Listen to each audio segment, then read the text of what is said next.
গণতন্ত্রের শত্রুরা হুঁশিয়ার সাবধান, হুঁশিয়ার সাবধান, গণতন্ত্রের শত্রুরা তারেক রহমান বীরের বেশে আসবে ফিরে বাংলাদেশে, আসবে ফিরে বাংলাদেশে। তারেক রহমান বীরের দেশে। দেশনেত্রী বেগম খালেদা জিয়ার পরে যারা তারেক রহমান বিদেশের মাটিতে বসে বাংলাদেশের গণতন্ত্রের ঝান্ডা উড্ডীন করার জন্য দিন রাত পরিশ্রম করে দীর্ঘ 1 যুগের বেশি তিনি লাগাতার ভাবে স্বৈরাচার বিরোধী আন্দোলনের নেতৃত্ব দিয়ে বাংলাদেশের আজকে এই ছাত্র গণ অভ্যুত্থানের এই ঐতিহাসিক প্রেক্ষাপট তিনি তৈরি করেছেন। বাংলাদেশের মানুষ সেই দিন থেকে শুরু করে যে আন্দোলন চালিয়ে এসেছিল, সেই আন্দোলনকে ভিন্ন কাছে প্রবাহিত করার জন্য, এই আন্দোলনকে দমানোর জন্য বিভিন্ন বিরোধী দলকে টার্গেট করেছিল আওয়ামী লীগ। অনেক বিরোধী দল আত্মসমর্পণ করেছিল। এখন অনেক রাজনৈতিক দল রয়েছে যারা ইসলামের কথা বলে আর বিএনপির বিরোধিতা করার চেষ্টা করে। তারা আবার ফ্যাসিবাদ বিরোধী সাজার চেষ্টা করেন। তাদেরকে কিন্তু আমরা চিনি।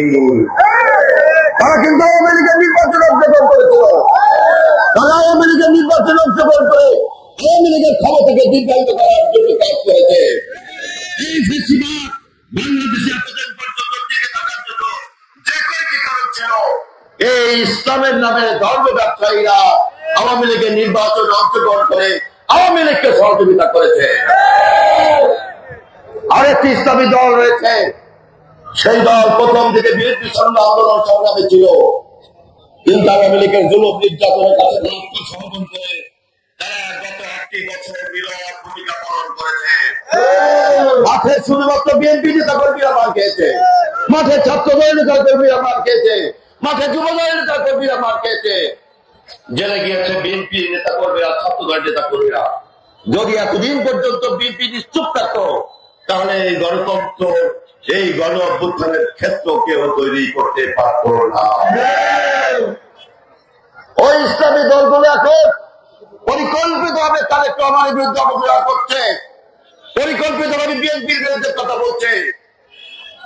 তারা ফ্যাসিবাদ বিরোধী উচ্চারণ করে, যারা বিএনপির বিরুদ্ধে কথা বলে, যারা তারেক রহমানের বিরুদ্ধে সুপ্রতিমূলক কথা বলে, তারা ফ্যাসিবাদকে দীর্ঘদিন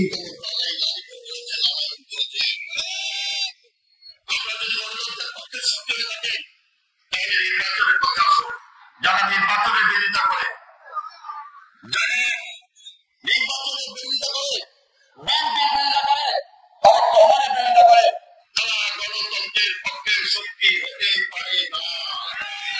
সংগ্রামী বন্ধুগণ, আজকের এই সভায় এসে আমরা যে সমস্ত বীরযোদ্ধা ভাই বোনদেরকে সম্মানিত করার চেষ্টা করেছি, সামান্যভাবে এই সম্বর্ধনার আয়োজন করেছি। আপনাদের সকলকে আমরা লাল সালাম, সংগ্রামী সালাম, বিপ্লবী সালাম জানাই।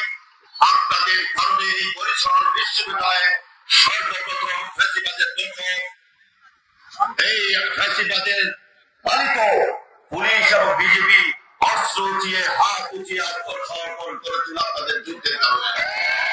এই এলাকাবাসীর মা বোনেরা বালতিতে করে, পাতিলে করে, রান্না করে, খাবার পাঠিয়ে, ওষুধ পাঠিয়ে এই যুদ্ধকে সহায়তা করেছে।